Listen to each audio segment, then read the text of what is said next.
What's up guys, welcome back.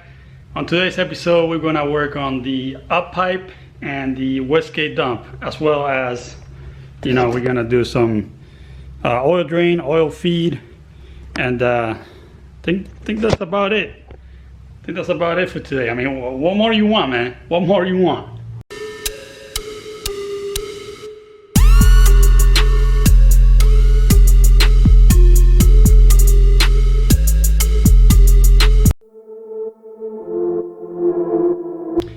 Anyway, so here's where we are. I got the manifold done on the last video. So what's next is we're gonna come up with a 4-inch pipe here on the exhaust side of the turbo and a dump right next to it for the wastegate.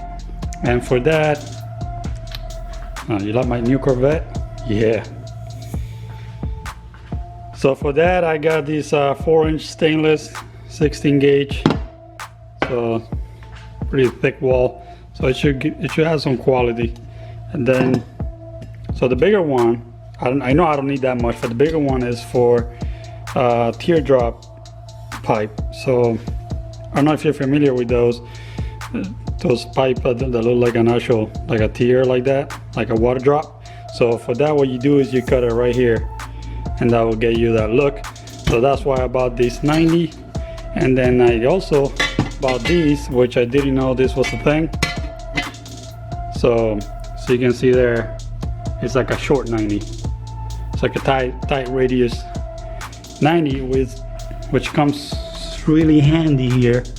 And I have to do a bunch of pie cuts, I might have to cut it a little bit, but you get the idea. I don't have to do any pie cuts, which they take a long time to weld.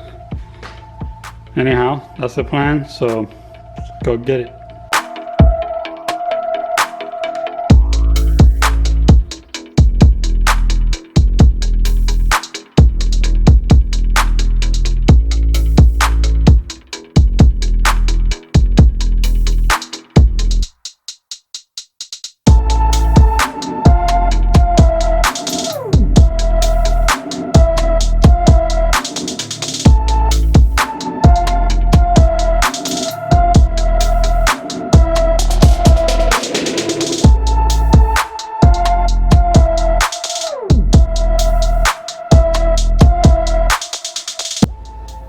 Alright, so that didn't take long at all. That's the teardrop shape I'm talking about. And you can make it more pronounced by shaving these edges a little bit more, give it like a round here, there. And some people cut it, instead of cutting it straight up, they do like a little curve, so it looks even more drastic. But I don't know, I think I'm gonna have to keep it like that because it will kind of follow the curve of my hood. So I don't want it to look too weird. Plus, the bigger you make it, the bigger you gotta cut a hole on your hood.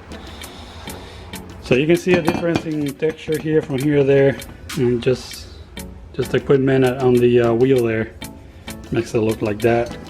Kind of matches the other one here. So yeah. One step closer.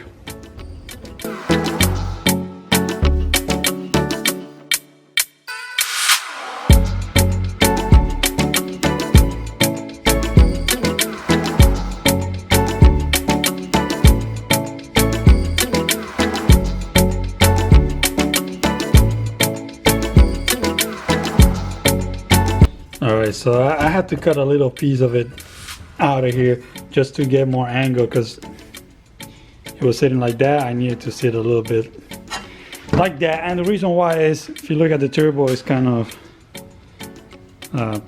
rigged backwards, right? So a 90 will put it against this bar right here, so I needed to come up a little bit more.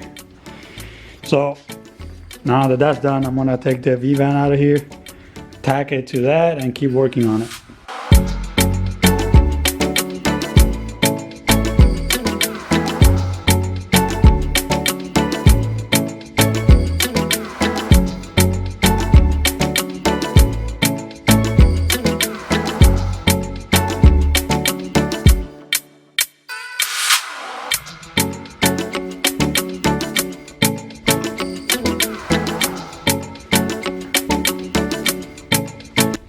Alright, so it's not gonna be that tall, obviously, but you get an idea of what it's gonna look like. I hope that that's enough distance so that it's not gonna burn the powder coating. But yeah, that short 90, man, that come in really handy, because this would have looked like a bunch of pie cuts to make that turn. So it's just gonna have one wheel right there. This thing's obviously gonna be shorter, but just one wheel there and one on the V-van, and done. Simple.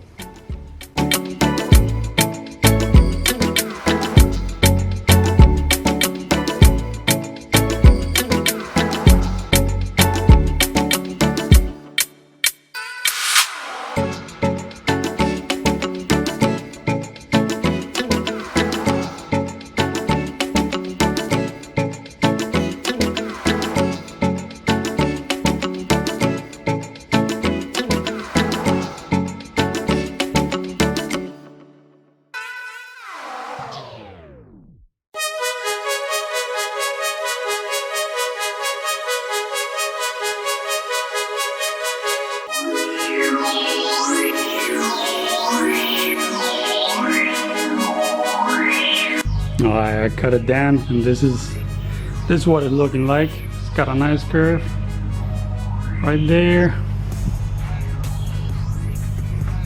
It's lined up with the turbo, and it's kind of leaning this way. I don't know if I like that or not. Kind of do. I don't know, we'll see. But I'm gonna have to figure that one out before I cut my hood, because that will be the next step.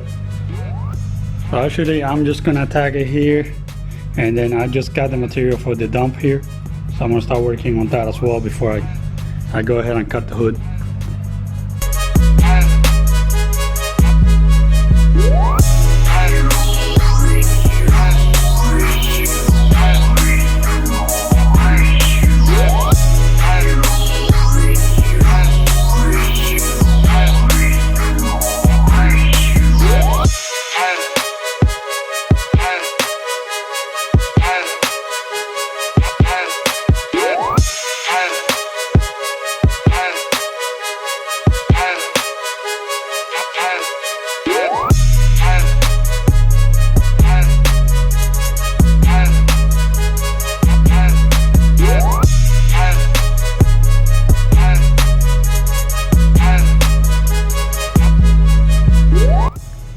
Alright, here's the dump.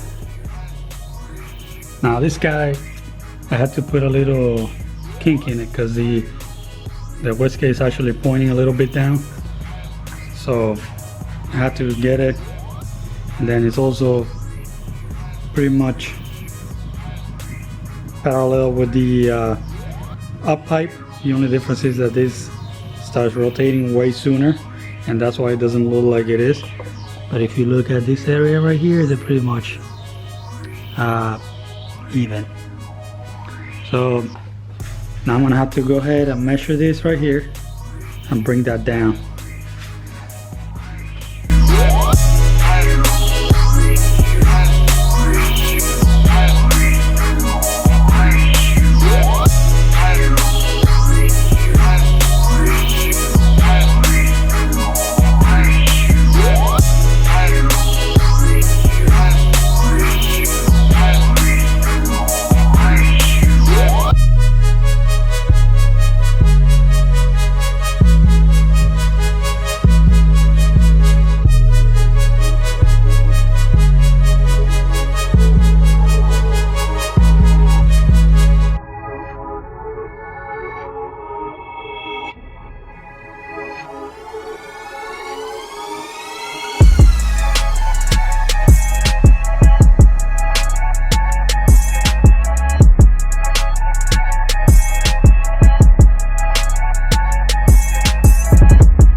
Alright guys, so now that that is done, I'm missing the O2 sensor, but I don't have it yet, so I'm getting that tomorrow. So what I'm gonna do next is I'm gonna start working on the oil drain, oil feed, and what else? Oh, I gotta make a bracket, like a brace, to brace this down to the top of the transmission, just to avoid any movement here, and with the heat, you know, it will prevent it from cracking all these welds. So that's just some extra support. And then I got a new one of these, an upgrade for that. It looks way better. It's not welded anymore, it's gonna be all threaded. And oh, and I got some stuff for that as well, and that will complete everything up here. And then we can start moving towards the intercooler side. All right, so here's what we got the fittings and then the line. So this is a PTFE line, which is it's got Teflon inside, great for oil and E85 and stuff. These fittings are really nice from PRL, so I recommend it. You can see it goes from square to round. It's not a round thing right here, because if you look at the bottom of the turbo, it's a square connection. So this will avoid any type of oil backing into the turbo, so they flow way better. And then they also make this one, which is offset. If you look at from here, it's centered, right? But then if you look in the bottom, it's off to the side, and that's just when you put this on the turbo, it gets really close to the turbine here. So having it offset like that, it makes it easy to tight the AM fitting on here. So yeah, PRL with these fittings, recommended. So let's put this stuff together.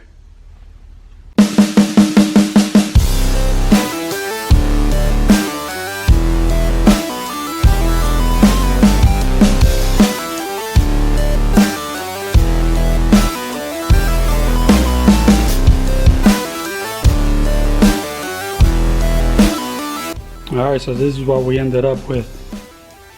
So that side goes to the block, this side goes to the turbo.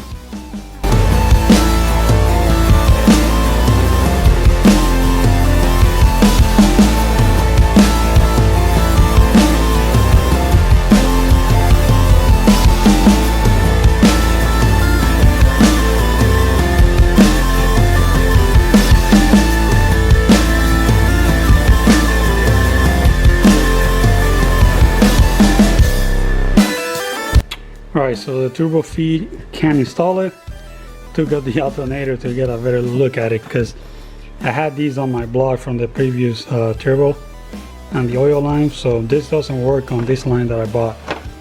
So this is the part that threads into the block, and this is the part that threads on here. So the sizes are way different, so you can see I can push it all the way in without threading it. So it doesn't thread on there. So I gotta get a fitting that works here. And then on top of the precision, it didn't come with a fitting either. So you see, just a female fitting there. So I gotta go get that too. So I got a store local to me called Boost Lab. I'm just gonna go there, and they probably got the fittings I need.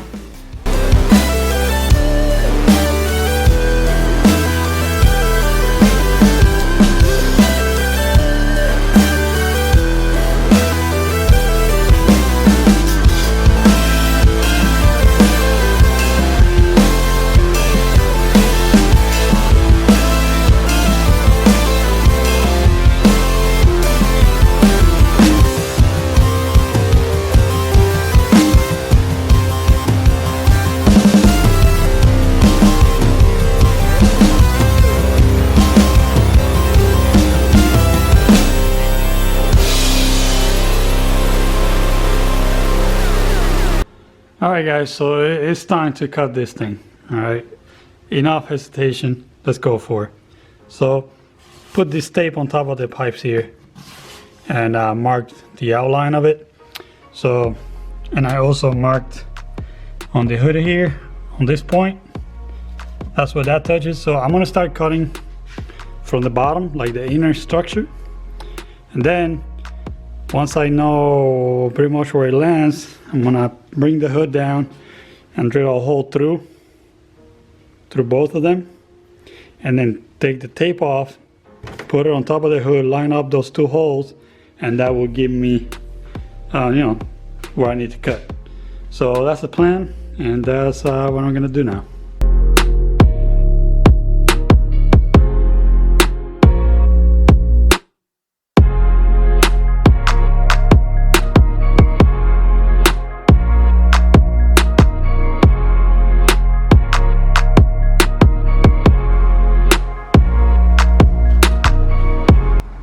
Alright, I got the rough shape cut off from the bottom, and if I close the hood,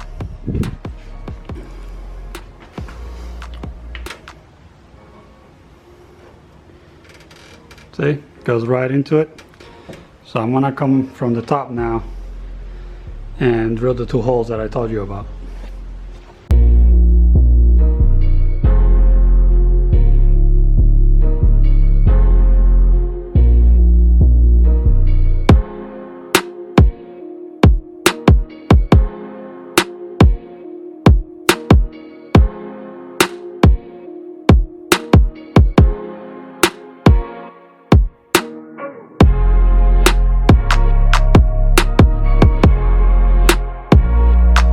Alright, so that's pretty much a template of what I got going on below. So I just gotta go ahead, and I'm thinking that I'll probably drill out a hole with a hole saw. That's why I didn't put this drill bit right in the center.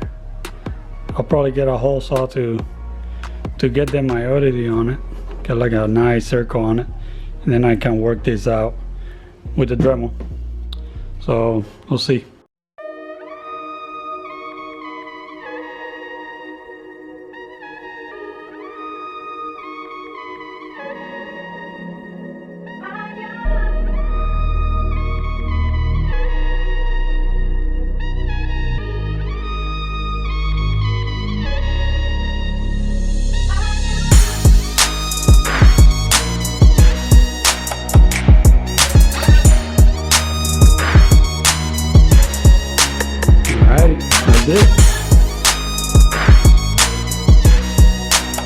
The edges are cleaned up, all nice and smooth. So you can see here I went a little happy and it scratched up the carbon fiber there, but like I said, this is gonna have like a rim around the edge with rivets in it.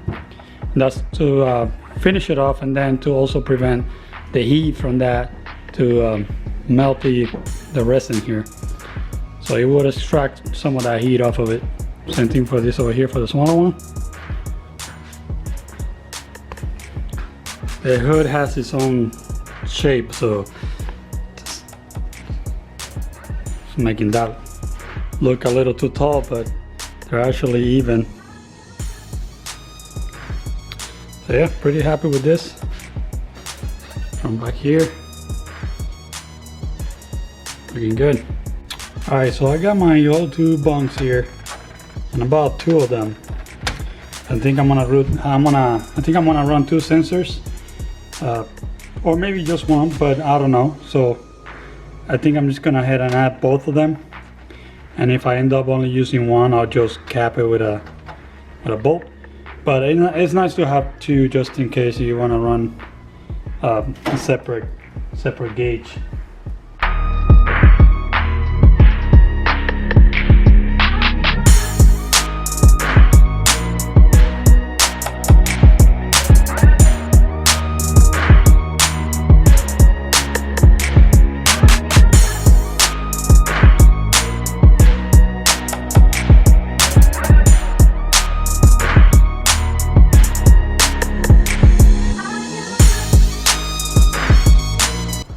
Alright, so next up, I made this cardboard bracket for the manifold.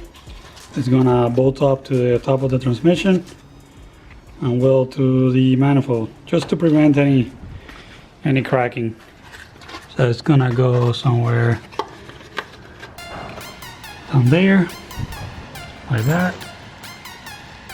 So I'm gonna go ahead and make these out of stainless as well and show you what I got.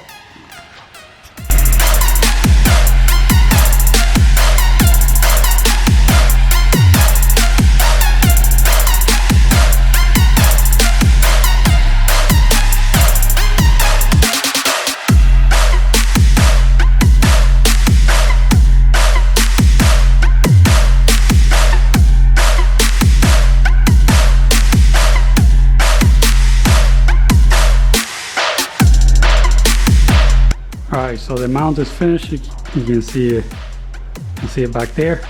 So it's pretty much just tacked in place as much as I could. I did a little bead right there. It's just hard to weld back there, so I'm gonna completely weld it once I take the manifold out to get a ceramic coating. But for now, that should be good enough. And then also, since this is so far back and this turbo weighs a lot, I think I'm still gonna add like a bracket that goes from these bolts holding the turbine housing there. It's gonna go all the way down to that bolt right there, just to give it some extra support right here. You know, just in case if the engine starts shaking this way when you get on the limiter, it shakes like that. It doesn't that much weight on there. It could crack the weld. So having a bracket right here at the end, that should only help. But yeah, this guy's finished. I was letting it cool down. So that's all finished. I'm gonna go ahead and install it, and that should be it.